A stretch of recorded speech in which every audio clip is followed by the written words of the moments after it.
Olá, sou Gabriel Almeida Assunção e eu sou pesquisador de pós-doutorado na Faculdade de Letras da FMG, no pós-lit. E eu trabalho a pesquisa sobre Novalis, questões como dualismo, papel da poesia em uma possível superação do dualismo, a relação entre poesia, ciência e filosofia, entre essas coisas. Sou supervisionado pelo professor Dr. Georg Otter e sou membro do grupo de pesquisa Mito e Modernidade da mesma instituição. Também sou professor assistente na Faculdade Jesuíta de Filosofia e Teologia.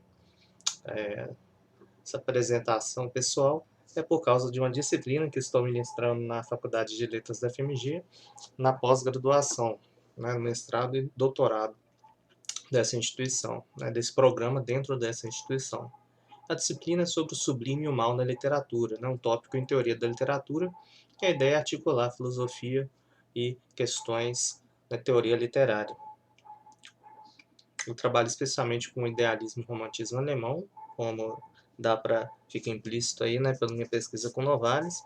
Minha tese de doutorado foi sobre Friedrich Schelling, relação entre natureza e arte, em seu pensamento. Minha dissertação de mestrado foi sobre questões de ética e filosofia da religião em Immanuel Kant, especialmente na crítica da razão prática. Eu sou também tradutor de obras filosóficas do alemão para o português e do inglês para o português. Gostaria de saber também, no caso dos alunos, dos alunos da disciplina, o que vocês pesquisam e com quem vocês pesquisam.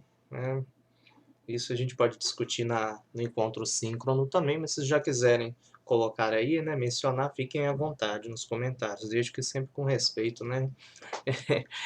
que às vezes falta na internet, infelizmente. Gostaria de saber também se já estudaram ou se estudam filosofia, o que interessa a vocês aí no campo da filosofia. Bem, sobre cronograma e avaliações eu vou comentar no encontro presencial. E essa aula introdutória tem como tema Estética e Filosofia da Arte, História da Arte e Teoria Literária. Vamos tentar diferenciar essas áreas. No caso da estética, o termo foi cunhado por Baumgarten, Alexander Baumgarten, um filósofo germânico, e diz respeito à êxtase, aos sentidos. Então, inicialmente, ela é pensada como uma teoria dos sentidos, por Baumgarten e por um grande leitor seu, que foi Herder, um filósofo alemão muito importante também, especialmente no campos como estética e filosofia da história.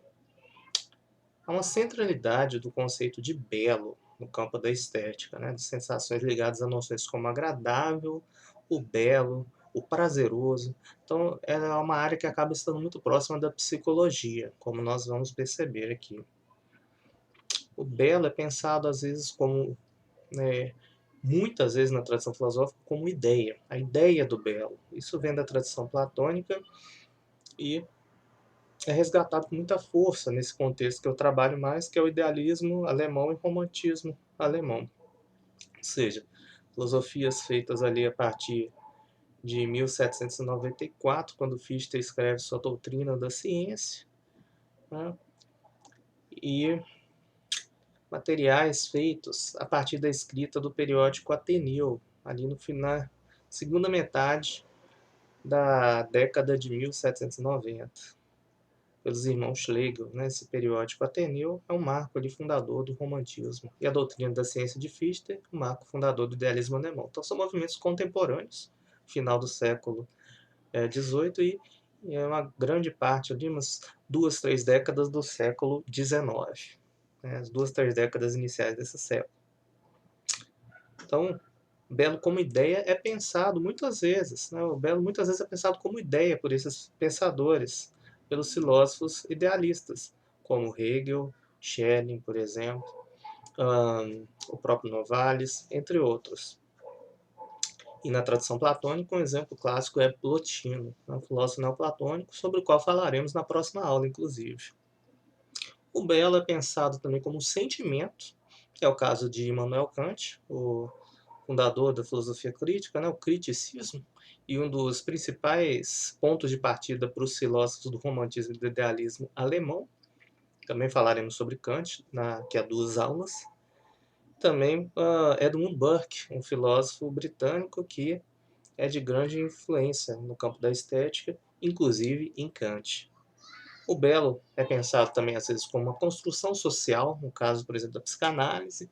Há elementos disso em David Hume e Edmund Burke. E o belo pode ser pensado também como algo que existe por conta própria, o belo como algo que se dá em uma relação entre espectador e objeto belo. O belo como um evento, por assim dizer. Essa é a concepção de belo que mais me interessa, que eu acho que é mais tem possibilidade de estar correta, é a que é desenvolvida por Nikolai Hartmann, né, um filósofo do início do século XX, ele tem origem neocantiana, mas depois desenvolve sua própria filosofia, a nova ontologia que ele chama, e desenvolve uma enorme estética, né, mais de 600 páginas em sua estética. O belo é pensado aqui, né, por Hartmann, como um evento cultural espiritual. E, de certo modo, essa visão incorpora elementos, o belo como ideia, o belo como algo que vem das sensações. Isso não é radicalmente excluído da ideia do belo como algo que acontece para nós, né, em uma relação. Essa relação envolve elementos cognitivos, ideais, elementos sensíveis, mas de pensar o belo como uma corporificação da ideia, uma sensibilização da ideia, isso é algo muito do idealismo alemão, que Hartmann e eu recusamos.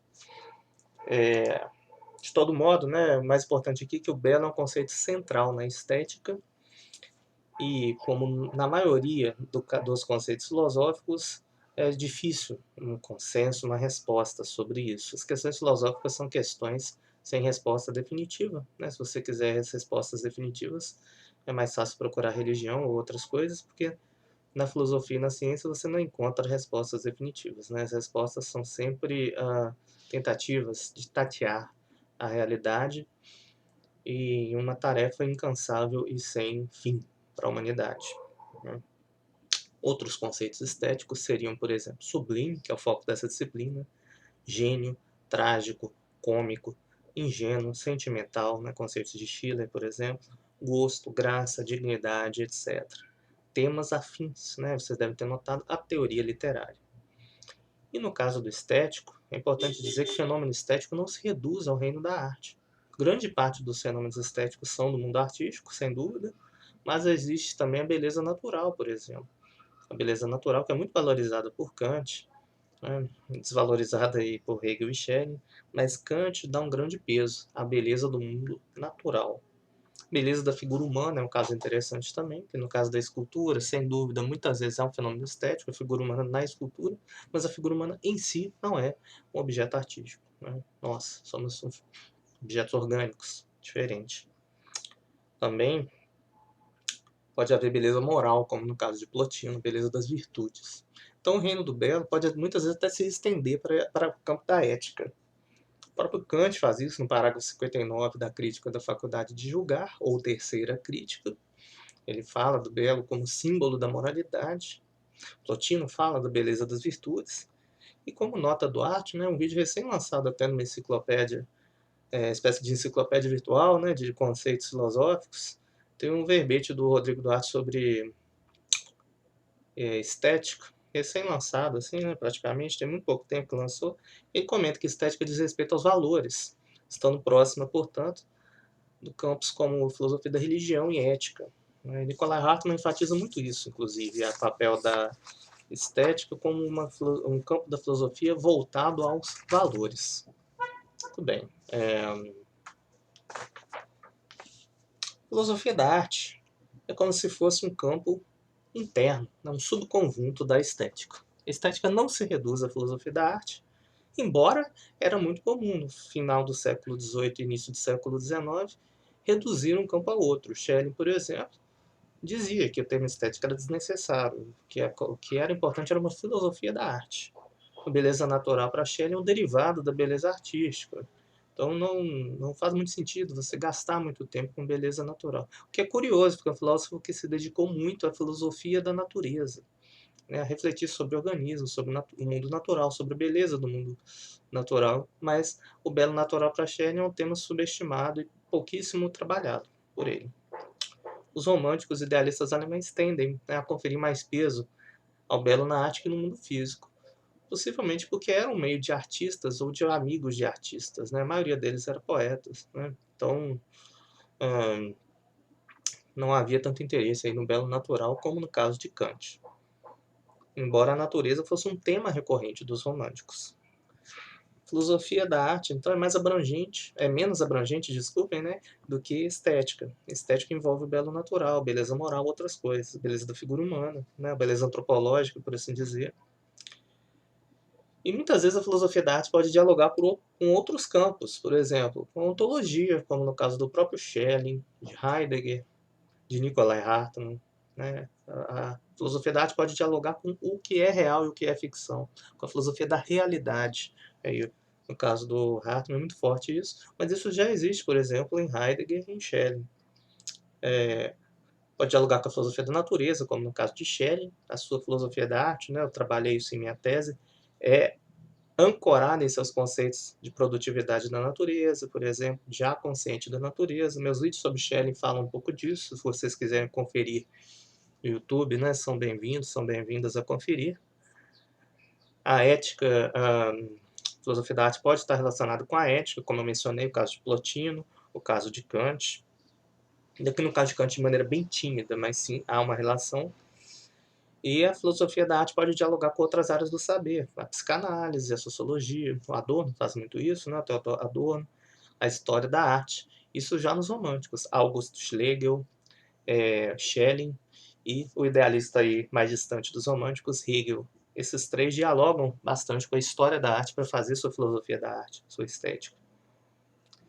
História da arte, por sua vez, é um campo distinto. Então já falamos de estética e filosofia da arte. História da arte não é um campo filosófico, embora possa muitas vezes estar incluído na reflexão filosófica. Daí acabei de dar 3 exemplos: August Schlegel, Friedrich Schelling e Friedrich Hegel. Georg Hegel, desculpe. Georg Friedrich também, né? Hegel. Então, no caso da história da arte, a investigação sobre fazer artístico ao longo do tempo, ao longo da história, como um fenômeno sócio-histórico, portanto. E isso pode envolver a pergunta se a arte tem um fim, um telos ou não. Ou seja, chama teleologia na história da arte. Uma meta, né, telos indica para algo fim, significa algo como distância também, né? A gente fala da televisão, né? Telespectador, tem uma relação de distância, mas também tem um significado de uma meta, de um fim, então telos. Então pode haver um progresso na história da arte ou não. No caso de Hegel, há progresso. No caso de Schelling, há uma tendência ao declínio, né? E no caso do Carlo Argan, por exemplo, não há esse elemento de uma subida ou descida na história da arte. As histórias, os fenômenos artísticos simplesmente acontecem. A história da arte não é essa história de um progresso ou de uma queda. No caso da pintura, para Schelling é uma decadência, por exemplo. Enquanto para Hegel há progresso na história das artes. A história da arte ela pensa fenômenos artísticos em relação com mudanças socioeconômicas, pensa sucessão de estilos, pensa movimentos em resposta a outros movimentos. E eventualmente pode ter relações com a filosofia, por exemplo, não da parte dos filósofos, eu estou dizendo, mas da parte do historiador da arte. Por exemplo, o Erwin Panofsky ele faz uma relação interessante entre arquitetura gótica e pensamento escolástico, né? Pensamento de filósofos como Anselmo, Tomás de Aquino. A pintura e escultura do Renascimento, por exemplo, em Rafael e Michelangelo, possui relação com filosofia neoplatônica. É muito forte o resgate do neoplatonismo nos motivos de obras de arte do Renascimento. Thomann, Panofsky, entre outros, né, novamente Panofsky, falam de uma relação entre a arquitetura gótica e a experiência do sublime. Então, a arquitetura gótica ela pode ser pensada como uma arquitetura em que o ser humano se sente pequeno, se sente imensamente pequeno, né? Se sente minúsculo, impotente diante da grandeza do divino. Então, muitas coisas num templo, numa igreja, numa catedral gótica são feitas pensando em ressaltar essa disparidade entre o humano e o divino, despertando esse sentimento de sublime, de uma impotência diante de algo maior. É um dos sentidos de sublime. Então, E não é só uma questão de altura, mas de proporção, porque uma igreja pode ser feita grande, mas não dá esse sentimento de sublime se respeita as proporções humanas. Agora, uma catedral gótica em que as proporções fogem de uma analogia com o corpo humano, elas tendem a despertar o sentimento sublime. É um dos segredos do estilo gótico é esse. Não é só uma questão de tamanho, mas de desproporção em relação ao corpo humano. Isso é muito bem notado por Thoman e outros em uma coletânea sobre o estilo gótico. Finalmente, a teoria literária, ela tem algo de específico em relação à história da arte ou à estética. Eu gostaria que vocês, né, os alunos e alunas aí de teoria da literatura, comentassem, pode ser tanto no encontro presencial quanto aqui no vídeo, o que torna a teoria da literatura específica, né? Eu vou deixar mais para vocês isso. Na história da filosofia, nós temos muitas interfaces com a teoria da literatura. Os diálogos platônicos, a poética de Aristóteles são dois ótimos exemplos. Textos de Herder, de Schiller, que foi escritor e filósofo. E no romantismo alemão, os irmãos Schlegel e Novalis, verdadeiros pais aí da teoria literária, né? Inclusive do termo, né? Desse campo da teoria literária. Então, muitas vezes eles aplicaram, né, Novalis, Schlegel, aplicaram noções kantianas ao reino do literário. Né? A ideia de poesia transcendental, por exemplo, poesia como condição de possibilidade, né, de um fazer que desperta a imaginação. Em Kant, inclusive, a poesia é a arte mais elevada, né, na terceira crítica, a crítica da faculdade de julgar, ou crítica do juízo. Kant considera a poesia a obra de arte mais elevada, porque ela é aquela, dois motivos, né, em que a imaginação tem maior liberdade, tem um desapego, entre aspas, né, proporciona uma fruição estética maior, e ela é totalmente desprovida, na visão do Kant, né, desligada da ideia de finalidade. Embora vai surgir várias coisas, como poesia engajada, que seriam possíveis objeções a isso, do que Kant fala. Mas seria muito diferente da arquitetura, por exemplo, em que a finalidade é muito explícita. Né? Em muitos casos, a finalidade é explícita. E para Kant, quanto mais desprendido da ideia de um fim, maior a fruição estética possível em um objeto.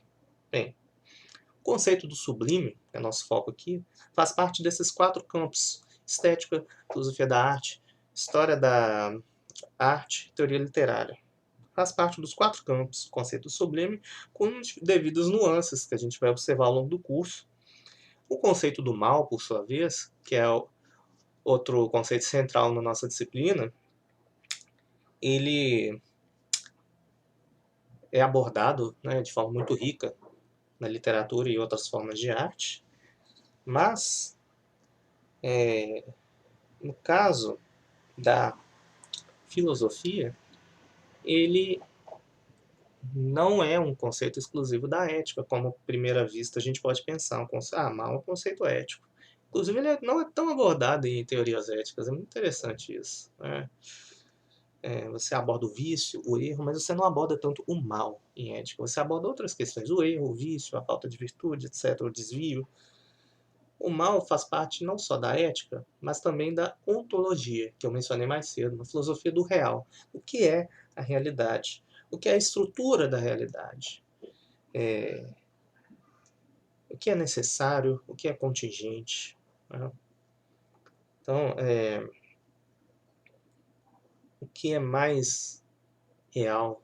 O que é menos real? Então, por exemplo, o que é mais real para um materialista? Né? Uma caneca ou a forma da caneca? Para um materialista, sem dúvida, né? O que é mais real numa caneca é a matéria, na caneca do Goku, é a matéria de que ela é feita. Ao passo que para um idealista, o que é mais real é a proporção, é a forma. Né? Então, o lápis, né? Ou a linha, o que é mais permanente para um idealista? A linha é mais permanente, tem mais ser, é mais real do que um lápis. Para um realista, não, né? Para um realista, um materialista, o que é mais real para um materialista, o que é mais real seria a matéria desse lápis HB aqui. Né? Há formas de realismo em que pode haver um compromisso entre essas duas posturas. É a combinação da forma com a matéria. O aristotelismo, né, traz isso muito forte. É o sínolo, o composto matéria e forma, que é o mais real para nós. Enquanto em si, o que é mais real é o aspecto formal. Bom, ditas essas questões de ontologia, que a gente vai desenvolver com mais calma ao longo do curso, a ideia desse curso é investigar a relação do mal com a realidade e também com a ficção, como a literatura aborda esse tema e como o mal nos desperta o sentimento de sublime, como o mal pode ser uma forma de sublime, especialmente a ideia do mal como uma privação, uma falta. Um texto clássico de um texto clássico sobre o problema do mal, que é a Teodiceia de Leibniz, escrita em 1710, trabalha três ideias de mal: o mal físico, o mal moral e o mal metafísico. O mal moral pode ser pensado como pecado, né, na tradição cristã, como erro, etc. O mal físico é o sofrimento, as doenças. Estamos vivendo aí, né, a questão da pandemia. O mal físico, terremotos, tsunamis, tempestades, né, em que há baixas, né, há mortes. Há várias formas de males físicos, doenças, etc. No caso do mal metafísico, é nesse sentido ontológico. Eu prefiro ontológico que metafísico, porque metafísico muitas vezes dá uma ideia de transcendência, etc., que não necessariamente é o que está em jogo quando se faz uma filosofia da realidade. O materialista, o realista, pode ter uma ontologia e não pensar na transcendência, ou um panteísta, como Spinoza, Schelling. Então você pode sim falar de questões ontológicas sobre a essência do real sem ser um metafísico, né? Sem ter essa abertura para o transcendente, para um Deus criador ou etc. Então, nessa discussão aqui de Leibniz, que é um filósofo muito interessante, né? Seria instigante trabalhar em outro momento, mas Leibniz deixa muito claro, então, esses diversos sentidos de mal. O mal moral, o mal subjetivo, né, nesse caso, o mal subjetivo, assim, enquanto um agente causador, né, um sujeito causa esse mal e pode ter consequências objetivas, né, concretas sociais, intersubjetivas. Então tem essa dimensão mais interior do mal, o pecado, vivido como culpa, inclusive. Pode haver o mal físico, o mal que é causado por agentes externos, e o mal metafísico, na própria estrutura da realidade traz algo de irracional, traz o mal. O mal ele é algo que existe no mundo, né? Ele tem uma realidade própria. Ou não. Né? O mal vai ser pensado como privação por grande parte dos pensadores platônicos e cristãos. E alguns idealistas, inclusive. Mal como privação, como não ser, não realidade. A gente vai trabalhar isso com Plotino, essa concepção muito famosa do mal. Então é isso. A gente retoma essas questões na próxima aula. Muito obrigado e até a próxima.